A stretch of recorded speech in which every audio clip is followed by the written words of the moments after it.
Bonjour à tous, je suis Philippe Duruel, gynécologue obstétricien aux hôpitaux universitaires de Strasbourg. Je vous remercie d'écouter ce diaporama sonorisé qui fait le point de l'impact de l'épidémie de Covid-19 sur la grossesse. Je vous propose dans un premier temps de vous donner quelques éléments sur ce qu'est ce virus. Le Covid-19 ou SARS-CoV-2 est un coronavirus. Les coronavirus sont des zoonoses, c'est-à-dire qu'ils sont transmis à l'homme depuis un réservoir animal, avec un hôte naturel, le plus souvent la chauve-souris ou un rongeur, via un hôte intermédiaire. Il est vraisemblable que l'hôte naturel du Covid-19 soit la chauve-souris. En effet, le génome du virus retrouvé chez l'homme partage 96% d'analogie avec celui retrouvé chez la chauve-souris. L'hôte intermédiaire est probablement le pangolin, puisque le virus chez cet animal et le virus chez l'homme sont similaires à 99%. À noter que la population des pangolins a été décimée par cette maladie. L'une des grandes problématiques de ce virus est sa transmission dans une population qui n'est absolument pas immunisée contre celui-ci. Nous savons maintenant qu'un individu atteint va contaminer 2 à 3 personnes en moyenne. La contagiosité existe avant l'apparition des symptômes, 24 heures à quelques jours avant ceux-ci. Elle dure en moyenne une douzaine de jours et peut être au maximum de 30 jours. Il faut être à moins d'un mètre et en contact pendant au moins 15 minutes pour transmettre le virus. Quelles sont les grandes caractéristiques de cette infection? Initialement, il a été rapporté que cette maladie touchait principalement les adultes et peu les enfants. En réalité, cette infection est sous-estimée dans la population des enfants puisqu'ils sont plus souvent asymptomatiques que les adultes. La moyenne d'âge est autour de 60 ans. Elle touche plus fréquemment les hommes, 56%, que les femmes, à 44%. La mortalité est variable selon les pays, mais elle se situerait aux alentours de 2 à 3%. Dans la majorité des cas, le Covid-19 va donner un syndrome infectieux sans gravité, avec de la fièvre, de la toux, des douleurs musculaires, des céphalées et éventuellement des troubles digestifs à type de diarrhée. La perte du goût et la perte de l'odorat sont des signes pathognomoniques de cette maladie. 10 à 15% des malades vont présenter une forme grave à type de pneumopathie, avec une dyspnée, une tachypnée, une désaturation, et à la tomodensitométrie, la présence d'infiltrats pulmonaires qui apparaissent dans plus de 50% des cas dans les 24-48 heures. Malheureusement, ces formes graves peuvent aboutir au décès qui sera plus fréquent chez les sujets âgés ou en cas d'antécédents de diabète ou de maladies cardiovasculaires. La sensibilité au virus, les signes cliniques et radiologiques ne sont pas modifiés par la grossesse. Au 27 mars 2020, 70 grossesses ont été rapportées dans la littérature, principalement par des équipes chinoises. Quels sont les risques de contracter le SARS-CoV-2 pendant la grossesse? La possibilité d'une transmission verticale est actuellement débattue. Plusieurs publications n'ont pas retrouvé le virus dans le liquide amniotique, les placentas ou chez le nouveau-né de mères infectées. Deux auteurs ont rapporté 4 cas d'infection néonatale sans que l'on puisse conclure au moment de la transmission. Avant la naissance in utero, à la naissance ou encore en période néonatale précoce. Ainsi, en l'état des connaissances, il est probable qu'il n'y ait pas de passage du virus in utero, ni de passage dans le lait maternel. En revanche, il convient d'être extrêmement vigilant quant au risque de transmission après la naissance, en particulier de façon manuportée. La majorité des cas rapportés étaient à la fin du deuxième trimestre ou au troisième trimestre de la grossesse. La moyenne d'âge des mères était d'environ 30 ans. Il y avait peu de comorbidités associées à ces grossesses. Comme dit précédemment, les signes cliniques chez la femme enceinte ne sont pas différents du reste de la population. Il s'agissait principalement de fièvre et de toux.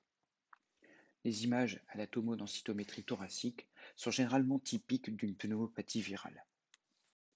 La sensibilité de la PCR sur un prélèvement effectué au niveau de la sphère ORL est assez faible, 60% maximum.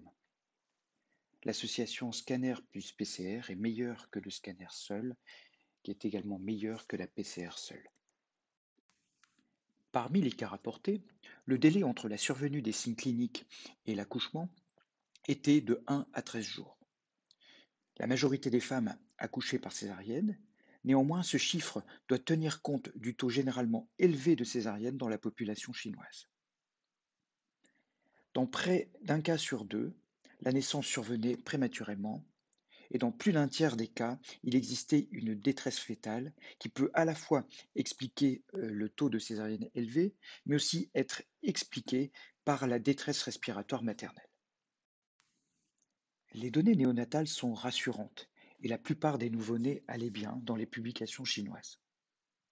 Cependant, il est difficile de savoir si les complications néonatales ou les décès sont attribuables au virus ou à la prématurité elle-même. Zhang et son équipe ont examiné rétrospectivement les dossiers médicaux de 16 femmes enceintes infectées par le Covid-19 à 45 femmes enceintes qui n'étaient pas infectées. Il s'agit de la première étude comparative entre des femmes atteintes et des femmes non infectées par le Covid-19 pendant la grossesse. Le nombre de cas est faible et cette étude manque probablement de puissance pour mettre en évidence des différences statistiquement significatives entre les deux groupes. Les femmes atteintes par le Covid-19 étaient plus jeunes que les femmes qui n'étaient pas atteintes. L'Alsace est une région particulièrement touchée par cette épidémie. Nous avons comptabilisé au 27 mars 2020 plus de 50 cas de femmes enceintes touchées par le Covid-19.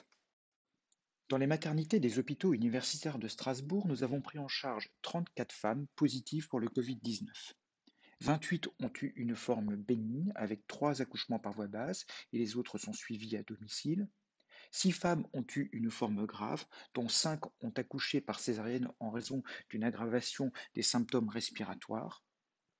Une femme a accouché par voie basse et a eu 2 heures après l'accouchement une détresse respiratoire brutale ayant nécessité l'intubation. Le nombre de cas chez la femme enceinte, qu'il s'agisse des 70 grossesses rapportées par les équipes chinoises ou de celles issues de notre expérience locale, est trop faible pour que l'on puisse tirer des conclusions définitives. Il existe peu de données sur le premier trimestre, mais par analogie avec d'autres coronavirus, on peut supposer que le risque de fausse couche est augmenté en raison de la fièvre. Il y a peu d'informations sur le deuxième trimestre, en particulier le début du deuxième trimestre. Au troisième trimestre, il existe indéniablement une augmentation du risque d'accouchement prématuré et de césarienne en lien avec des anomalies du rythme cardiaque fœtal ou en lien avec le syndrome de détresse respiratoire maternelle. Chez les femmes enceintes, des formes graves sont possibles, mais la grossesse ne semble pas augmenter le risque en fréquence.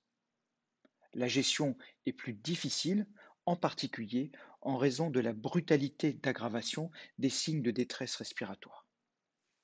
À ce jour, aucun décès maternel n'a été rapporté. Il est possible de rassurer la majorité des femmes enceintes puisque la plupart auront uniquement des symptômes bénins. Enfin, il n'existe pas de risque tératogène. Quelques mots de la prise en charge en lien avec ce que nous avons mis en place dans le département de gynécologie obstétrique des hôpitaux universitaires de Strasbourg. Dans ce contexte de confinement, le suivi de grossesse est assuré par des téléconsultations. Si une visite est indispensable, nous orientons vers une sage-femme ou un gynécologue libéral. Lorsqu'une venue à l'hôpital est nécessaire, les contacts sont très limités avec d'autres patients et les soignants portent des masques. Les accompagnants ne sont pas autorisés lors des consultations ou des échographies. Conformément aux recommandations de l'Organisation mondiale de la santé et du Collège national des gynécologues et obstétriciens français, nous autorisons la présence d'un accompagnant à l'accouchement et dans les 2 heures après la naissance, mais en appliquant des règles strictes de fonctionnement. Aucun accompagnement ni aucune visite ne sont autorisés en suite de naissance. Des sorties précoces à H24 sont proposées. Cela permet de limiter l'exposition de la mère et du bébé à l'environnement hospitalier, mais aussi cela permet un retour rapide à la maison proche du conjoint. Nous nous appuyons sur un réseau de sages-femmes libérales, de médecins généralistes et de pédiatres pour assurer la qualité et la sécurité des soins. Afin d'éviter la transmission postnatale, nous éduquons les mères aux mesures barrières pour les soins au bébé. Si la maman est positive pour le Covid-19, elle devra porter en permanence un masque chirurgical. Toutes les femmes doivent se laver très régulièrement les mains à l'eau savonneuse. Avant de s'occuper du bébé, elles doivent se frictionner les mains avec une solution hydroalcoolique et bien attendre que celle-ci soit sèche. Elles doivent prendre l'habitude de ne pas se toucher le visage ou le masque. Enfin, dans cette période de confinement, nous leur indiquons qu'il ne leur sera pas possible de présenter le bébé à la famille ou aux amis. Dans la mesure où le virus n'est pas présent dans le lait maternel, l'allaitement direct ou l'alimentation après avoir tiré le lait en cas de séparation mère-bébé sont donc possibles chez une mère suspecte ou confirmée d'infection à Covid-19. Nous rappelons qu'il est essentiel de respecter en continu les règles d'hygiène strictes telles qu'elles ont été vues dans la diapositive précédente. Il est nécessaire de laver les seins au savon doux non odorant et à l'eau régulièrement et au moins une fois par jour, et de ne pas se toucher le visage ou le masque pendant l'allaitement. Quelques messages pour conclure. Que l'on travaille en cabinet libéral ou en maternité, il est important de se réorganiser pour faire face à cette crise sanitaire exceptionnelle.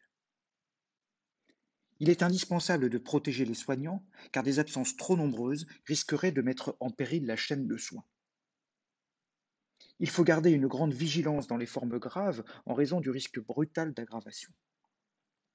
N'hésitez pas à me contacter sur l'adresse email indiquée si vous avez des questions, si vous souhaitez des protocoles ou si vous voulez partager votre expérience. Enfin, ce diaporama sera susceptible d'évoluer en fonction des données disponibles. Je vous remercie.